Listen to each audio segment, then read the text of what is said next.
E aí guys, aqui é o Yang, e galera, hoje eu vou falar sobre o Mechagodzilla. Sim, tem muita gente falando e especulando sobre o que é e se ele vai aparecer ou não no novo filme Godzilla vs Kong. Pra quem não viu ainda, eu fiz um vídeo falando sobre esse novo filme, então caso você queira assistir, eu vou deixar aí no comentário, beleza? Mas antes de começar o vídeo, eu já peço pra você que deixe o seu like e compartilhe esse vídeo nas redes sociais, porque isso ajuda muito o canal e leva o conteúdo para mais pessoas, beleza? Não esquece. Enfim, sem mais enrolação, então vamos ao vídeo.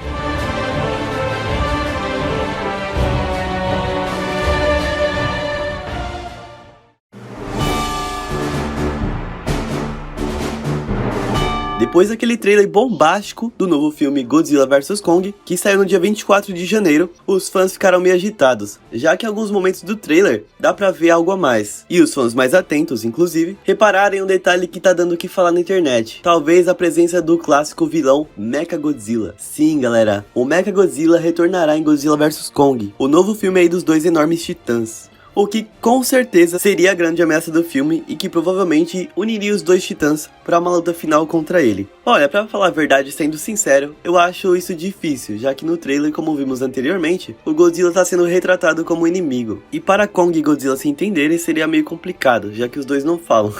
Bom, já que o Mechagodzilla não é muito famoso no Brasil e poucas pessoas sabem sobre a história de Titã Robô, que aliás possui algumas versões variantes, veja esse vídeo até o final para entender melhor sobre a história de todos os Mechagodzillas. O primeiro Mechagodzilla foi nos apresentado a primeira vez em 1974, no lançamento do filme Godzilla vs Mechagodzilla, lançado em 1974.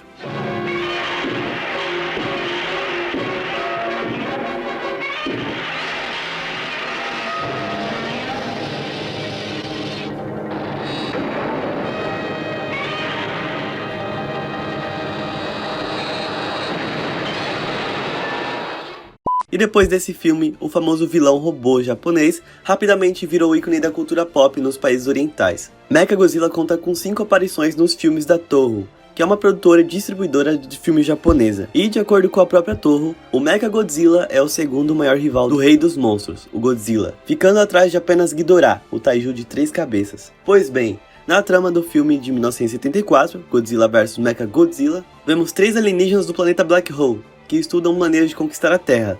E depois de muito analisar a cidade de Tóquio, eles concluem que a melhor forma de ter a humanidade sob os seus pés seria tendo Godzilla como mascote. Porém, as criaturas percebem então que não é possível dominar o monstrão. Então eles decidem construir uma versão robótica da criatura. Armado com lasers nos olhos, mísseis nos dedos e um canhão peitoral no mínimo estranho, o Mechagodzilla é enviado para a Terra com uma pele sintética para fazer com que os kaijus e as pessoas acreditassem que ele fosse o próprio Godzilla, o que seria um tipo de camuflagem. Porém, depois de uma batalha tensa entre Mechagodzilla e Anguirus, o titã dinossauro, a pele falsa é destruída e o monstro de titânio espacial tem a sua verdadeira identidade revelada. Então ele continua sua jornada de destruição até encontrar com o Godzilla original. Porém, o Rei Caesar une forças com Godzilla e consegue destruí-lo usando a sua rajada radioativa. O esqueleto do robozão então cai em um rio de Okinawa, de onde seria resgatado anos mais tarde para ser reconstruído ainda maior e mais poderoso.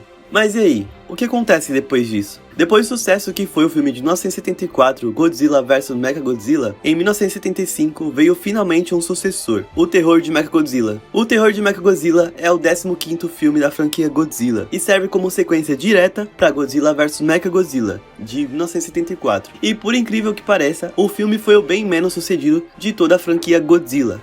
Parece que fazer vários sequels de filme que fazem sucesso não é lá bem uma boa ideia, ainda mais depois de 10 filmes da sequência. Bom, eu não vou entrar em muitos detalhes sobre, e caso vocês queiram, faço uma análise sobre o filme, beleza?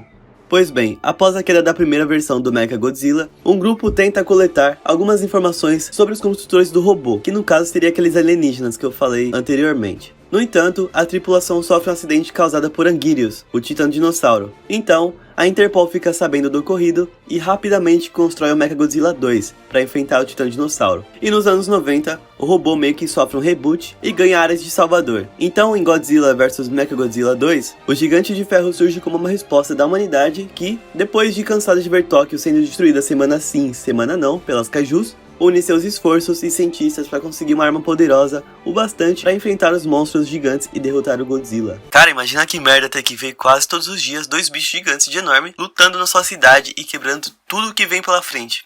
Ainda bem que eles não existem de verdade, senão seria uma puta de um problema. Nessa versão do filme de 1990, o Mechagodzilla ganha várias melhorias, como um propulsor que o permite voar, canhões gigantescos e a habilidade de absorver a rajada radioativa do Godzilla e convertê-la em um raio de plasma que ele dispara contra o adversário. E esse é o Mechagodzilla 2, que até em sua armadura podemos ver as iniciais MG2, mostrando que sim, ele é o robôzão top 2.0 que veio pra ficar. Meu, como se o bicho já não fosse OP o suficiente, os humanos melhoraram ele ainda mais. E bom, o desafio dessa vez foi tão grande que o Godzilla só conseguiu vencê-lo com um sacrifício de Rodan. Outra aparição bem interessante do Mechagodzilla foi no filme Jogador número 1, lançado em 2019. O filme Jogador número 1 nos trouxe então a primeira adaptação americana e graciosa do Mechagodzilla. Na batalha final, o vilão da trama, Nolan Sorrento, interpretado por Ben Mendelsohn, usa os seus créditos em um videogame, Oasis, para adquirir o Mechagodzilla, e então usá-lo para tentar derrotar os heróis. Com um visual meio steampunk, o robôzão parece imitar a aparência do Godzilla atual dos cinemas. Além de ter os mísseis nos dedos e a rajada radioativa, ele trava uma batalha épica entre Gundam e o Gigante de Ferro, mas acaba sendo derrotado mesmo assim. Desde o trailer final de Godzilla vs Kong, o rumor de que o Mechagodzilla poderia fazer parte do novo filme começou a ganhar força, já que os fãs acreditam que esse frame mostra um Godzilla metálico, e de fato parece que eles têm a estrutura de um Godzilla robotizado. Esse boato começou em 2020, quando vazaram os brinquedos oficiais do filme, que confirmaram a semelhança do tamanho entre Godzilla e o Kong. O machado, portado pelo gorila, feito com uma placa óssea de Godzilla, e um boneco prateado que tinha o formato do Godzilla, mas parecia muito com um esqueleto metálico do Rei dos Monstros. Outro ponto que joga a favor a essa teoria dos fãs é que o Godzilla jamais conseguiu vencer o Mechagodzilla sozinho. Ele sempre contou com ajuda, ou até mesmo com um sacrifício de outro Kaiju para descer a porrada no rival. E segundo a teoria dos fãs, o filho do Dr. Serizawa, interpretado por Ken Watanabe, estaria construindo uma versão robótica do Godzilla, que foi alvo de estudo e idolatria do pai ao longo de toda a sua vida. Só que as altas doses de radiação estariam irritando o lagartão, que viria então para a terra firme despertar sua ira contra o sósia de ferro. Presenciando a ira do monstro, a humanidade recorre a Kong, que responde a uma menininha, que apareceu no trailer do Godzilla vs Kong, para descer a lenha no rival. Porém, ao final, o Mechagodzilla seria revelado como uma ameaça e os dois se uniriam para reduzir o robôzão a pó. Sinceramente, isso seria bem interessante de se ver, principalmente após inúmeras cenas de trocação franca entre os titãs, já que todos estarão assistindo esse filme exclusivamente para ver isso, e de muita destruição irresponsável, não é mesmo? Mas aí, você acha que o Mechagodzilla poderia mesmo fazer parte do novo filme de Godzilla vs Kong? Comenta aí embaixo. Então é isso aí, galera, muito obrigado por você que assistiu até aqui, muito obrigado então pela sua participação e sua audiência, e falou!